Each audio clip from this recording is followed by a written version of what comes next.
या क्या बोलेंगे सॉरी आप जो वर्ड बोले हो उसको इंग्लिश में क्या बोलेंगे? है मैम, है ma'am. So good morning guys, मैं विशेष चौरसिया अतुल्यम इंग्लिश एकेडमी से आज हम महत्वपूर्ण टॉपिक पे डिस्कस करने वाले हैं गाइस। एक टॉपिक आपके सामने आता है, एक कई बार ऐसे सेंटेंसेस आते हैं जिसमें आप किसी को ऑर्डर देते हैं या रिक्वेस्ट करते हैं, जैसे वाक्यों को हम इंग्लिश में बोलते हैं इंपरेटिव सेंटेंस।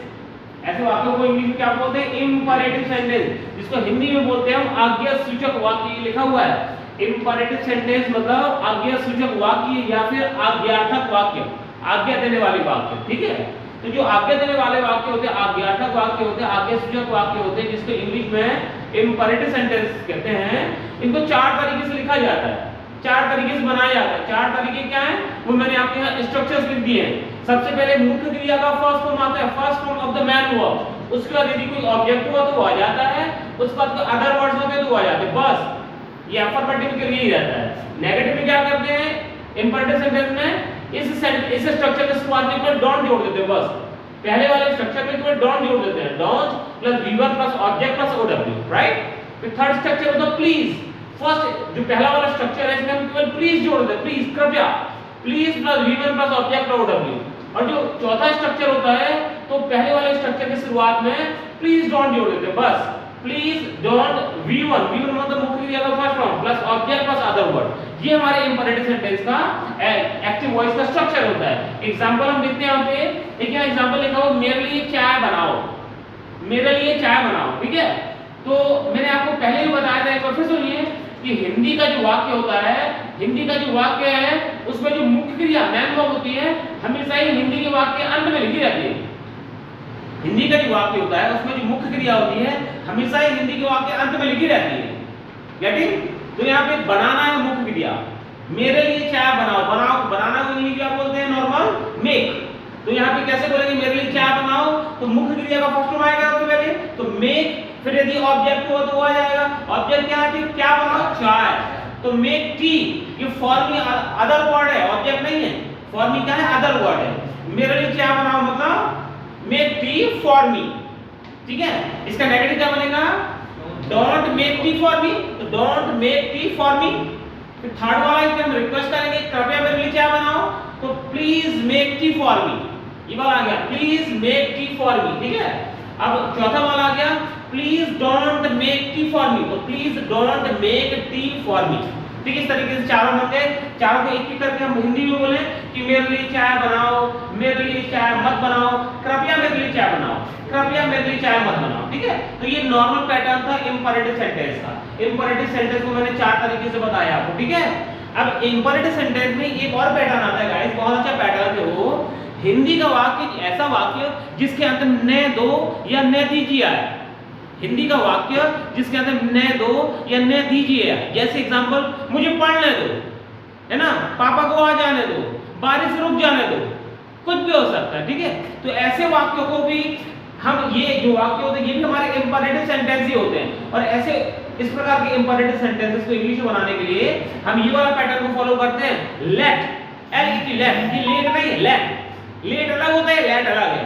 ठीक है, ये लेट है, late plus object plus V1 plus object का ओडब्ल्यू, ये दो बार ऑब्जेक्ट लिखा हुआ है, तो आपको पता होना चाहिए किसी भी सेंटेंस में दो ऑब्जेक्ट हो सकते हैं। एक ऑब्जेक्ट भी हो सकता है, दो ऑब्जेक्ट भी हो सकते हैं। मैंने आपको पहले ही बताया, आगे फिर से बता दूंगा कि ऐसा कोई वाक्य हो सकता है इसमें एक ऑब्जेक्ट हो सकता है, दो ऑब्जेक्ट भी हो सकता है, और ऐसा ही वाक्य हो सकता है जिसमें एक भी ऑब्जेक्ट ना हो।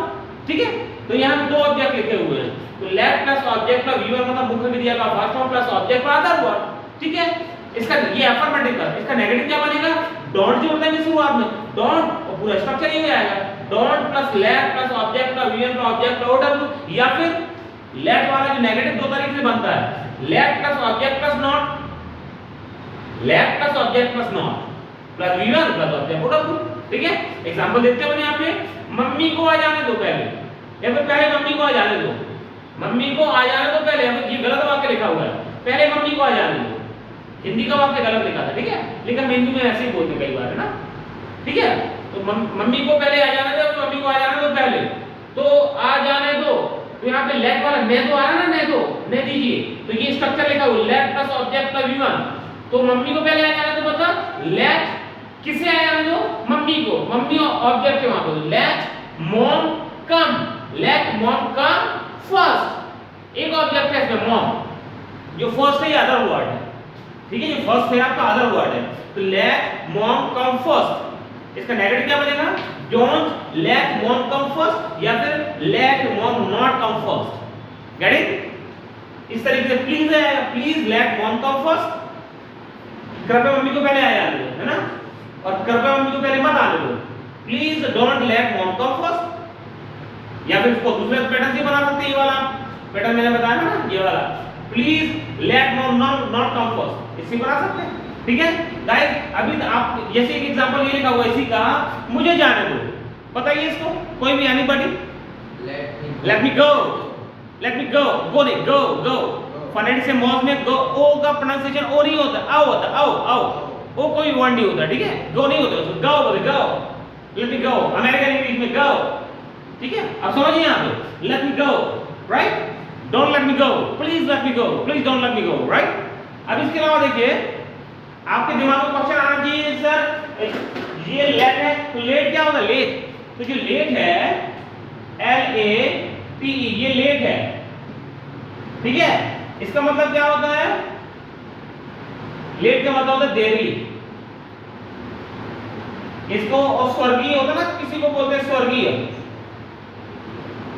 तो स्वर्गीय को हम क्या बोलते हैं, लेट बोलते हैं, स्वर्गीय बोलते हैं मेरे पिताजी स्वर्गीय श्री, है ना, तो लेट, स्वर्गीय को क्या बोलते हैं, लेट बोलते हैं, LAT लेट, ये लेट है, वो लेट है, LET लेट, लेट का मतलब देखिए क्या होता है, लेट का मतलब देना होता है, एक्चुअल में लेट का मतलब क्या होता है, देना, LET लेट, लेट का मतलब देना होता है या फिर किराए से देना, कई बार आप बड़े शहर में जाएंगे, रायपुर ही चले जाएंगे, वहां पे घरों में लिखा रहता, मकान में लिखा रहता टू लेट द हाउस, ये लिखा हुआ है टू लेट द हाउस, मतलब मकान किराए से देना है, टू लेट द रूम्स, कमरे किराए से देना है, कई बार लिखा रहता ना, तो टू लेट का मीनिंग क्या होता है, किराए से देना, उधार देना या किराए से देना या फिर देना, ठीक है, समझ में आ गया? कई बार आपने देखा होगा ना, कई बार जाते हैं to let the rooms for the girls, ऐसे लिखा रहता है, लड़कियों को कमरे किराए से देना है ना, to let the apartment for office for any purpose, है ना, किसी उद्देश्य या ऑफिस के उद्देश्य मकान किराए से देना, अपार्टमेंट किराए से देना, ऐसा कई बार आपको देखने को मिलता है ना बड़े शहर में, ठीक है गाइस?